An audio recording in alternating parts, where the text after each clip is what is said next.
Doctor Subhash Sachdeva जी, आप गुड़ग्राम से हैं। पत्नी यदि कोई पुण्य करती है तो उसका सारा फल पत्नी को ही मिलता है, लेकिन यदि पत्नी कोई पाप करती है तो पति को स्वतः ही आधा पाप मिल जाता है, ऐसा कहा जाता है। क्या यह सही है? देखो कितना बढ़िया प्रश्न किया है सुभाष सचदेवा जी ने।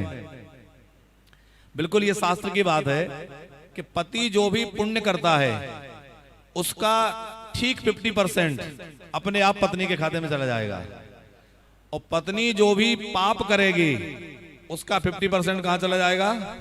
पति के हिस्से में।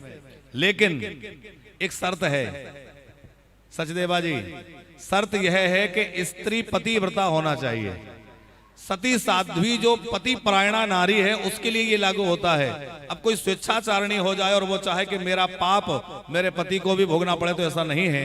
यह है पति परायणा और सदचरित्र के जो नारियां हैं उनके लिए है, और बिल्कुल ये शास्त्र की बात है। उसका कारण है, देखो हमारे यहाँ हम स्त्रियों को, देवियों को कितना अधिकार है कि अपने आप हमारे ऋषियों ने व्यवस्था कर दी कि भाई पाप यदि बन जाता है तो पति को लेना है, और पति जो पुण्य करेगा उसका अपने आप आधा मिल जाएगा। तो ज्यादा बड़ा दर्जा दिया है कि नहीं, इतना हमें बेनिफिट मिल रहा है? तो स्त्रियों को ये शिकायत नहीं करनी चाहिए कि हमें पीछे रखा है, सबसे आगे रखा है, पुण्य भी मिल रहा है अपने आप। और दूसरी बात यह है, ऐसा किया इसलिए है कि स्त्रियों के ऊपर बहुत सारी जिम्मेवारी होती है। पुरुषों के पास तो बस धन कमाने की जिम्मेवारी है, पैसा लाके दे दिया, लेकिन उस धन का प्रबंध कैसे करना है, परिवार को कैसे चलाना है, बच्चों को कैसे संभालना है, घर को कैसे संभालना है, अतिथियों की सेवा कैसे करनी है, तो सारी व्यवस्था की जिम्मेवारी किसके ऊपर है? स्त्रियों के ऊपर।